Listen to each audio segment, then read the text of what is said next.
ಒಂದು ಆಶ್ರಮ ಇತ್ತು. ಆಶ್ರಮದಲ್ಲಿ ಆ ಸ್ವಾಮೀಜಿಯವ್ರನ್ನ ಭೇಟಿ ಮಾಡಕ್ಕೆ 3 ಜನ ಹೋದ್ರು. ಒಬ್ಬರು ಅತ್ತೆ, ಒಬ್ಬ ಅಳಿಯ ಮತ್ತೆ ಹೆಂಡತಿ. ಹೋಗಿ ಎಲ್ಲರೂ ಅವ್ರ ಆಶೀರ್ವಾದ ತಾಳ್ತಾ ಇದ್ರು. ಆಶೀರ್ವಾದ ತಾಳ್ತಾ ಇರ್ಬೇಕಾದ್ರೆ ಸ್ವಾಮೀಜಿ ಉಪನ್ಯಾಸ ಮಾಡ್ತಾ ಇದ್ರು.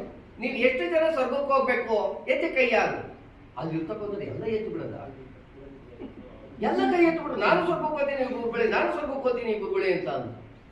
ಇವನು ಒಳ್ಳೆಯ ಬಂದಿದ್ದಾನೆ, ಜೊತೆಗೆ ನೋಡ್ದ. ಓಹೋ, ನನ್ನ ಅತ್ತೇನೋ ಸ್ವರ್ಗಕ್ಕೆ ಹೋಗಿ ಕೈ ಎತ್ತವಳೆ, ನಾನು ಹೇಳ್ತೀನೋ ಸ್ವರ್ಗಕ್ಕೆ ಹೋಗಿ ಕೈ ಎತ್ತವಳೆ ಅಂತ ಅವ್ನು ಸುಮ್ಮನೆ ಕೈ ಕಟ್ಕೊಂಡಿದ್ದೀವಿ, ಸುಮ್ಮನೆ ಮನೆಗೆ ಕೂತ್ಕೊಂಡ,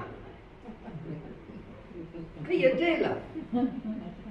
ಆಮೇಲೆ ಆ ಸ್ವಾಮಿಗಳಿಗೆ ಚಿಂತೆ ಆಗೋಯ್ತು, ಏನಪ್ಪ ಎಲ್ಲಾ ಸ್ವರ್ಗಕ್ಕೆ ಹೋಗ್ಬೇಕು ಅಂತ ಕೈ ಎತ್ತಿದ್ದಾರೆ, ನೀನ್ ಯಾಕಪ್ಪ ಕೈ ಎತ್ತಿಲ್ಲ ಭಗವಂತ, ನೀನ್ ಏನಾಗಿದೆಯೋ ಅಂದ್ರು. ಆಗ ಅವನು ಹೇಳ್ದ, ಸ್ವಾಮಿ ಆ ಸ್ವರ್ಗಕ್ಕೆ ನನ್ನ ಅತ್ತೆ ಹೋದ್ರೆ, ನನ್ನ ಹೆಂಡತಿ ಹೋದ್ರೆ ನನ್ಗೆ ಇದೇ ಸ್ವರ್ಗ, ನನ್ಗೆ ಇನ್ಯಾ ಸ್ವರ್ಗನೂ ಬೇಡ ಅಂತ. ಈಗ ಆ ಕೈ ಎತ್ತದಲ್ಲೇ ಏನೋ ದೊಡ್ಡವನ ಇಲ್ಲ ಸ್ವಾಮಿಗಳು ದೊಡ್ಡವರ? ನೀವ್ ಹೇಳಿ, ಈಗ ಯಾಕೆ ದೊಡ್ಡವರು? ಕೈ ಎತ್ತದಲ್ಲೇ ಏನೋ ದೊಡ್ಡವರು ಅಂತೀರಾ? ಅವ್ರಿಗಿನ್ನ ಸ್ವಾಮಿಗಳು ಇದ್ರಲ್ಲ, ಅವ್ರಿಗಿನ್ನ ಕಿಲಾಡಿಗಳು. ಅವ್ರೇನ್ ಮಾಡಿದ್ರು ಗೊತ್ತಾ?